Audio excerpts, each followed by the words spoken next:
नमस्कार, मैं राहुल कोटियाल। हफ्ते भर की चरचरी बरबरी छुई बात समेटे हम एक बार फिर से हाजिर हैं अपने साप्ताहिक कार्यक्रम के साथ, जिसका नाम है एक्स्ट्रा कवर। 5 राज्यों में चुनाव के नतीजे आए हैं, तो इन दिनों चारों ओर ही इन नतीजों का जिक्र होना स्वाभाविक है। उत्तराखंड में भी चुनावों को अब 1 साल से भी कम समय ही रह गया है, लिहाजा यहाँ भी इन नतीजों के बारे में छुयालों का रपरपा होना बनता ही है। तो आज के एक्स्ट्रा कवर में इस पर भी चर्चा करेंगे कि इन नतीजों के उत्तराखंड के लिए क्या मायने हो सकते हैं। इसके साथ ही चर्चा करेंगे उत्तराखंड पुलिस पर लगातार खड़े हो रहे गंभीर सवालों की, बढ़ रही आपराधिक घटनाओं की, उनमें पुलिस की भूमिका की, और चर्चा करेंगे हफ्ते भर की कुछ अन्य खबरों की भी।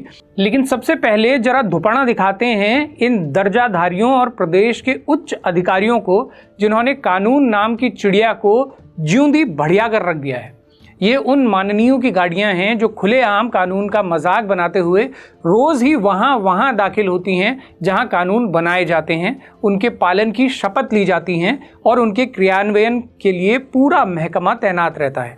यानी राज्य के सचिवालय से लेकर विधानसभा भवन तक में ये गाड़ियां रोज हुआ करती हुई घुसती हैं, लेकिन मजाल किसी भी अफसर की या किसी की भी कि इनकी फर्जी नंबर प्लेटों के चलते इन्हें धर दबोचे।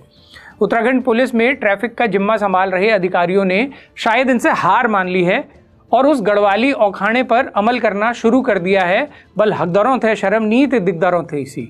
हमारे दर्शकों ने अलग अलग जगह से ये तस्वीरें हमें भेजी हैं, जिनमें से कुछ अधिकारियों की हैं, कुछ दर्जाधारियों की हैं और एक गाड़ी तो बल एक कैबिनेट मंत्री जी की है जो फर्जी नंबर प्लेट लगाकर दौड़ाई जा रही है। बताइए, जिस राज्य में मंत्री ही ऐसे होंगे वहाँ अधिकारी फिर कैसे होंगे और दर्जाधारी तो कैसे होंगे। हम लगातार एक्स्ट्रा कवर के पिछले कुछ एपिसोड से इस मामले को उठा रहे हैं और बीते दिनों उत्तराखंड पुलिस ने एक ऐसी गाड़ी के चालान काटने की तस्वीर भी अपने सोशल मीडिया अकाउंट पर पोस्ट की थी।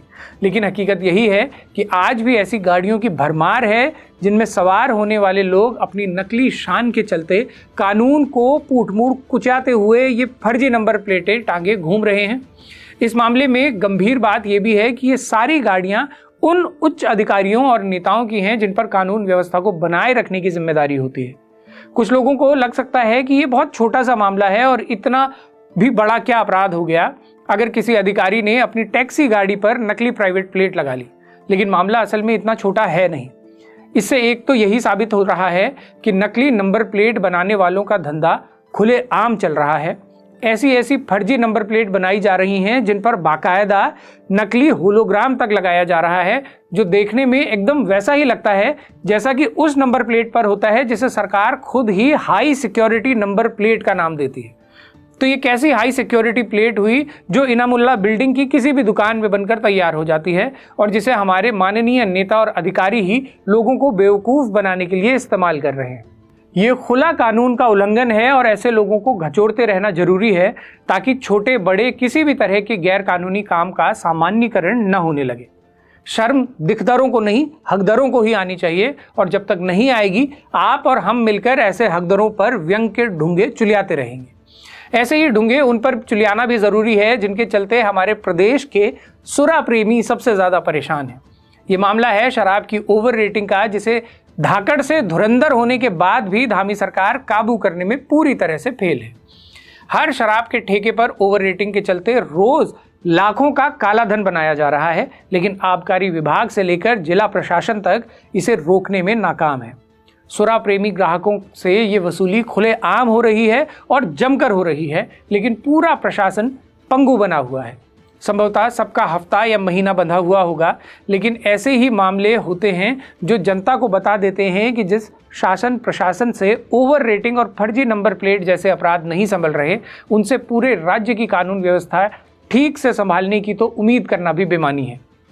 पुलिस ने भी संभवतः इस मामले में मध्यम मार्ग खोज निकाला है कि यार फंड फूक, ये ओवर रेटिंग रुकेगी नहीं। इससे बेहतर है कि ठेके की तरफ से एक एक खेप हर महीने थाने में भी पहुंचती रहे, बाकी जनता अपना अपना देख ले।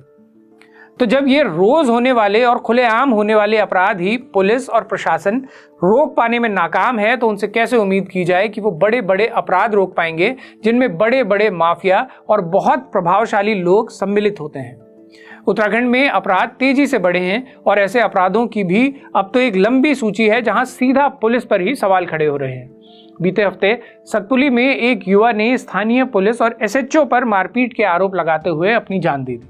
ये कोई पहली घटना नहीं है जहां इस तरह से आत्महत्या करने वाले व्यक्ति ने सीधा पुलिस को अपनी मौत का दोषी बताया हो। अभी कुछ ही दिन पहले इसी तरह की घटना नैनीताल के गर्म पानी क्षेत्र में भी हुई, जहां एक युवक ने जहर खाकर अपनी जान दे दी थी और इसका दोषी पुलिस को बताया था। उसकी बहन ने स्थानीय पुलिस के खिलाफ एक शिकायत देते हुए ये भी कहा था कि पुलिस ने उसके भाई को प्रताड़ित किया, उसके साथ मारपीट की, चौकी ले जाकर उसका मोबाइल छीन लिया, उससे 5,000 रुपए लूट लिए। ऐसी ही एक घटना कुछ समय पहले उधम सिंह नगर से भी सामने आई थी, जहां एक आदमी ने आत्महत्या करने से पहले वीडियो बनाया था और बाकायदा पुलिस के बड़े अधिकारियों का नाम लेते हुए कहा था कि उसके साथ हुई लूट में पुलिस की सीधी मिलीभगत रही है। इसके अलावा कस्टोडियल डेथ के मामले हों या फिर पुलिस द्वारा टॉर्चर किए जाने के, ऐसे तमाम आरोप उत्तराखंड पुलिस पर लगना अब आम दिनों की बात हो चुकी है। वो वायरल वीडियो भी इसी हफ्ते का है, जहां एक यूनिवर्सिटी में आयोजित एक कार्यक्रम के दौरान एक छात्र को पुलिस लाठियों से इतना पीटती हुई दिख रही है कि वो बेहोश हो जाता है। और केशव थलवाल वाला मामला तो लंबे समय से बना ही हुआ है, जिसमें पुलिस पर कई गंभीर आरोप हैं, लेकिन पुलिस की ओर से कोई ठोस और संतोषजनक कार्रवाई इस मामले में अभी तक भी देखने को नहीं मिली है। ऊपर से आईजी साहब के ऐसे वीडियो ज़रूर सामने आ रहे हैं, जहां वो कमिश्नर साहब को जय हिंद करते हुए सैल्यूट करने की जगह उनके पैर छूते नजर आ रहे हैं। बहरहाल, पुलिस व्यवस्था के पूरी तरह घचपचाए होने के कई कारण हैं जिन पर कभी चर्चा होती ही नहीं। अक्सर पुलिस पर चर्चा तभी होती है जब ऐसा कोई बड़ा अपराध होता है, जब पुलिस पर गंभीर आरोप लगते हैं या जब पुलिस को किसी एनकाउंटर के चलते शाबाशी ही मिलती है, जैसे कि बीते दिनों देहरादून में हुए एनकाउंटर में मिली, जिसमें पुलिस ने शामली निवासी अकरम को मार गिराया, जिस पर हत्या, लूट और डकैती जैसे कई मामले दर्ज थे। लेकिन इन अलग अलग घटनाओं से इतर इस बात पर कम ही चर्चा होती है कि पुलिस का पूरा तंत्र ही ऐसा बना दिया गया है जहां ईमानदारी और बेखौफ होकर काम करने की गुंजाइश पुलिस के लिए बची और बनी रह सके, उसे खत्म कर दिया गया है। आप इसे एक थाने को ही नजदीक से देखते हुए समझिए। उदाहरण के लिए देहरादून के राजपुर थाने को ही लीजिए। इस थाने में जो स्वीकृत पद हैं वो हैं 1 एसएचओ, 7 एसआई यानी सब inspectors, 6 additional SI, 5 head constable, 58 constable और 7 लेडी कांस्टेबल। यहाँ ये भी ध्यान दीजिए कि ये स्वीकृत पद भी आज से करीब 20 साल पहले स्वीकृत हुए हैं, जबकि इन 20 सालों में राजपुर क्षेत्र की आबादी के साथ साथ वहाँ होने वाले अपराधों की संख्या कई गुना बढ़ चुकी है। लेकिन ज़मीनी स्थिति ये है कि 20 साल पहले वाले मानकों के अनुसार भी वहाँ स्वीकृत पदों पर जितना स्टाफ नहीं है। इस थाने में आज की तारीख पर 1 एसएचओ हैं, 5 एसआई हैं, 2 लेडी एसआई हैं, 2 एडिशनल एसआई हैं, 9 हेड कांस्टेबल हैं, 28 कांस्टेबल हैं और 6 लेडी कांस्टेबल हैं। यानी 20 साल पहले स्वीकृत पदों के अनुसार भी स्टाफ की भारी कमी है। और कायदे से अगर क्षेत्र की आबादी के अनुपात में आज की तारीख में स्वीकृत पदों को पुनर्निर्धारित किया जाए, तब तो ये कमी बहुत व्यापक बन पड़ेगी। कमाल ये है कि पुलिस के जवानों को ऐसे ग्याड़ू दर्जाधारियों का गनर बनाए जाने में खपाया जा रहा है, जो आजकल थोक के भाव में बनाए जा चुके हैं। इसके अलावा वीआईपी ड्यूटी में पुलिस को पुगाया जा रहा है, जबकि कानून व्यवस्था की स्थिति हम सबके सामने है।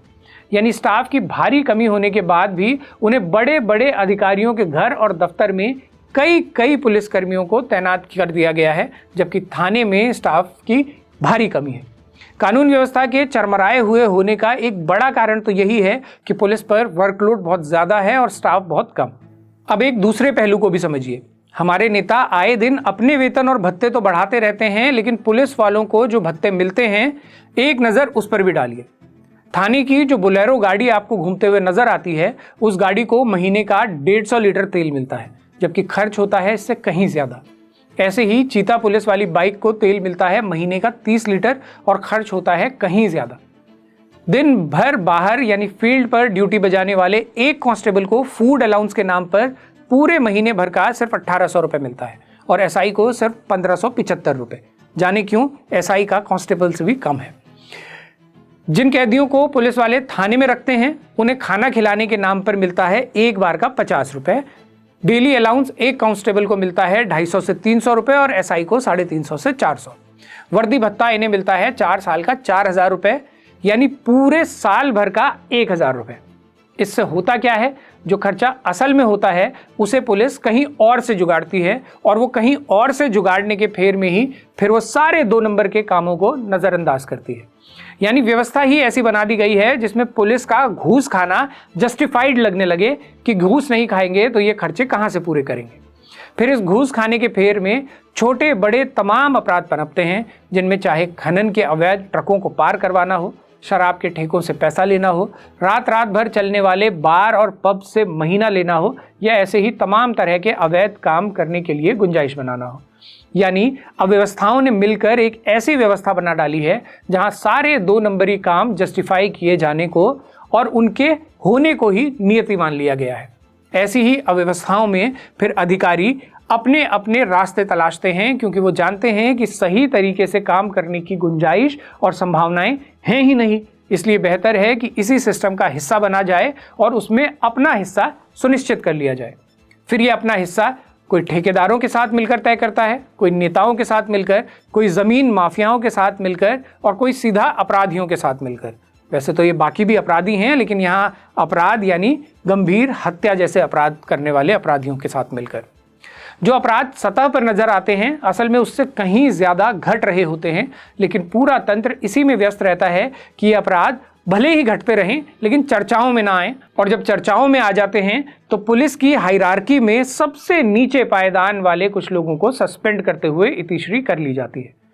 हर नए अपराध के बाद पुलिस पर सवाल तो उठते हैं, लेकिन पुलिसिया तंत्र को, जिसमें अपराधों का होते रहना नियति बन चुकी है, उस पर सवाल उठाने की गुंजाइश ही खत्म कर दी जाती है। नतीजा वही होता है जो इन तमाम मामलों में भी होगा और पहले भी होता आया है। 2 दिन की चर्चा के बाद ये चर्चा भी खत्म हो जाती है और फिर तभी 2 दिन के लिए वापस आती है जब फिर से कोई ऐसा अपराध सामने आया। इसका लॉन्ग टर्म समाधान तो यही है कि पुलिसिया तंत्र को सुधारने के लिए सरकार पर दबाव बनाया जाए, उनसे सवाल किए जाएं कि पुलिस को उनकी खुद की चाकरी से मुक्त कर जनता की सुरक्षा के लिए तैनात क्यों नहीं किया जा रहा। वीआईपी ड्यूटीज में पुलिस को खपा देने की प्रवृत्ति पर नियंत्रण लगाया जाए और तब पुलिस को उनके सुकर्मों और कुकर्मों के लिए ठीक से जवाबदेह भी बनाया जाए। बहरहाल अब बात करते हैं 5 राज्यों के चुनाव नतीजों की, और इन नतीजों में उत्तराखंड के लिए जो संकेत हैं उसकी। एक्स्ट्रा कवर का ये एपिसोड जिस वक्त रिकॉर्ड हो रहा है उस समय तक असम में एनडीए 92 सीटों पर आगे है या जीत चुकी है और कांग्रेस 21 सीटों पर। पुदुचेरी में एनडीए 18 पर आगे है या जीत चुकी है, जबकि कांग्रेस 6 पर, टीवीके 3 पर। पश्चिम बंगाल में भाजपा 207 सीटों पर आगे है या जीत चुकी है, टीएमसी सिर्फ 80 सीटों पर और कांग्रेस 2 सीटों पर। केरल में यूडीएफ 97 सीटों पर आगे है या जीत चुकी है, एलडीएफ 35 सीट पर और एनडीए 3 पर। और सबको चौंकाने वाले तमिलनाडु में टीवीके 107 सीटों पर आगे है या जीत चुकी है, डीएमके 74 पर और एआईएडीएमके 53 सीटों पर। भाजपा के लिए ये चुनाव नतीजे निश्चित ही जश्न मनाने वाले हैं, क्योंकि उन्होंने न सिर्फ असम और पुदुचेरी में अपनी सत्ता बचाए रखी, बल्कि पश्चिम बंगाल में पहली बार सरकार बनाकर इतिहास रच दिया है। इस जीत के साथ भाजपा ने लगभग वैसा ही मुकाम हासिल कर लिया है जैसा कई दशक पहले कांग्रेस का हुआ करता था कि उसका लगभग पूरे देश पर एक छत्र राज था। दक्षिण भारत को छोड़ दें तो बाकी लगभग सभी जगह भाजपा ने अपनी जीत के झंडे गाड़ दिए हैं। हालांकि बीते कुछ सालों की तुलना में देखा जाए तो कांग्रेस के लिए भी ये चुनाव नतीजे खुश होने वाले नजर आते हैं। वो इसलिए कि बंगाल में कांग्रेस को अपनी कुकरगत पता थी। पिछली बार के 0 के मुकाबले इस बार उसके पास बंगाल में 2 सीटें हैं। केरल में तो वो लेफ्ट को हराकर सीधा सरकार ही बना रही है और तमिलनाडु में उसके पास सरकार में शामिल होने का ऑफर है। चमत्कारी तरीके से जीतने वाली टीवीके ने इसके साफ साफ संकेत खुले तौर से कांग्रेस को दिए हैं। लेकिन कांग्रेस की यह खुशफहमी तभी तक है जब तक वो अपनी तुलना खुद की ही पिछली परफॉर्मेंस से कर रही हो। बाकी अगर तुलना भाजपा से हो तो कांग्रेस के लिए अभी दिल्ली बहुत दूर है। इन नतीजों से भी ये साफ है कि भाजपा और कांग्रेस की जहां जहां सीधी टक्कर है वहां कांग्रेस लड़ना तो बहुत दूर, अभी सिर्फ सेल्फ डिफेंस वाले मोड में ही है और भाजपा उस पर ऐसे हावी है जैसे भारत की क्रिकेट टीम नामीबिया पर। तो जिन राज्यों में भाजपा और कांग्रेस की सीधी टक्कर है, जैसे कि उत्तराखंड में भी होती है, वहां भाजपा आज भी एक तरफा हावी है और इन नतीजों के बाद उसका आत्मविश्वास और भी बढ़ जाना स्वाभाविक है। बंगाल में भले ही एसआईआर को भी भाजपा की जीत का एक कारण माना जा रहा है, लेकिन ये भी साफ है कि इतने सालों की एंटी इनकम्बेंसी में ममता बनर्जी के खिलाफ जो वैक्यूम बना था, भाजपा ने उसे बखूबी साधा है। फिर संसाधनों के मामले में भाजपा आज जितनी मजबूत है, देश का तमाम विपक्ष मिलकर भी उससे बहुत पीछे है, जो भाजपा को कहीं भी मजबूती से लड़ने का हौसला देता है। दूसरी तरफ कांग्रेस है, जो असम में 10 साल की एंटी इनकम्बेंसी के बाद भी अपनी जड़ें नहीं जमा पाई और सिर्फ हारी ही नहीं बल्कि भारी मार्जिन से हारी है। इस नज़रिए से इन चुनाव नतीजों को उत्तराखंड की संभावनाओं के आलोक में देखा जाए और सिर्फ कांग्रेस बनाम भाजपा वाले गणित में देखा जाए तो यहाँ भी 10 साल की एंटी इनकम्बेंसी होने के बावजूद आज भी भाजपा आगे नजर आती है। इसका एक बड़ा कारण ये भी है कि आज भाजपा बनाम कांग्रेस वाली जो लड़ाई राज्यों में भी चल रही है, वो असल में उनके केंद्रीय चेहरों की ही लड़ाई है और इस लड़ाई में राहुल गांधी आज भी नरेंद्र मोदी से बहुत पीछे हैं। दूसरा, कांग्रेस के पास स्थानीय चेहरों की कमी के साथ ही अपना एक बैगेज भी है, जिससे पार पाना उसके लिए आसान नहीं है। लेकिन तमिलनाडु में जो हुआ वो सबसे चौंकाने वाला है, जहां तमिल सुपरस्टार थलापति विजय की टीवी के अपने पहले ही चुनाव में सबसे बड़ी पार्टी बनकर उभरी है। इसका जिक्र हमने पहले भी किया है कि इंडिविजुअल हीरोइज्म के इस दौर में कोई चेहरा पूरे राज्य में विश्वास पैदा करने वाला करिश्मा अगर बना लेता है तो स्थापित पार्टियों को उखाड़ देने का करिश्मा भी कर दिखाता है। उत्तराखंड में भाजपा के 10 साल के शासन से जो एंटी इनकम्बेंसी बनी हुई है, उसे कोई ऐसा चेहरा भुना ले जाए ये असंभव भी नहीं है। बल्कि बीते कुछ सालों में उत्तराखंड में ऐसे कुछ युवा चेहरे उभरे भी हैं जिन्होंने विपक्ष के स्पेस को सफलता से क्लेम किया है। लेकिन थलापति विजय जैसा करिश्मा बनाने के लिए जितने संसाधन यहाँ लगाने होंगे और जैसी रणनीति बनानी होगी, उतना बड़ा खेल करने वाली संभावनाएं अभी इन चेहरों के लिए बहुत ज़्यादा दूर की कौड़ी हैं।